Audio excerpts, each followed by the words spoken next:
Un Irlandais en jaune ici à Saint-Cyr-l'École pour cette première étape de Paris-Nice. L'Irlandais, c'est Sam Bennett, le sprinter, qui a été le plus rapide dans la dernière ligne droite, juste devant, bien sûr, Arnaud Démare, le champion de France, qui est passé tout près de l'emporter. Et puis Mats Pedersen, l'ancien champion du monde. Il y avait aussi d'autres Français dans le top 10, notamment une 5e place pour Brian Cocard, qui tourne autour de la victoire, et une 8e place pour Christophe Laporte, le coureur de la Cofidis.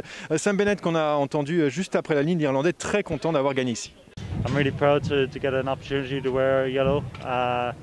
Sean Kelly comes from my hometown and he won this race several times, and I'm just proud to wear it for one day. I know I won't win the GC, but it's just a proud moment to wear the yellow here in Paris-Nice. Ouais, une 4e victoire pour Sam Bennett sur les routes de Paris-Nice qu'il adore. Il y a aussi une grande première pour ce Paris-Nice. Il y a un combatif cette année. Le combatif du jour, c'est Fabien Douvet, le Français Fabien Douvet, qui a aussi eu le maillot à pois, et lui aussi très content de reprendre un petit peu le vélo. Beaucoup de plaisir à l'avant. Voilà, c'était, comme vous le savez, une période un peu difficile pour tout le monde en ce moment, et de voir des gens au bord de la route crier mon nom et leur donner du plaisir, ça m'a fait autant plaisir à souffrir devant tout seul.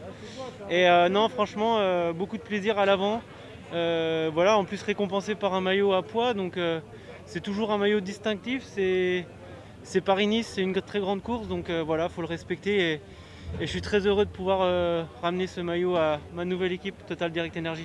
Et puis demain, il y aura une nouvelle étape normalement réservée aux sprinters. C'est tout plat entre Oinville-sur-Montcien et Amilly. Une étape sans vraiment grande difficulté, qu'une seule petite côte répertoriée. Attention quand même au vent et aux bordures, parce que ça va peut être très difficile. En attendant, les grands sprinters vont se partager la gagne demain.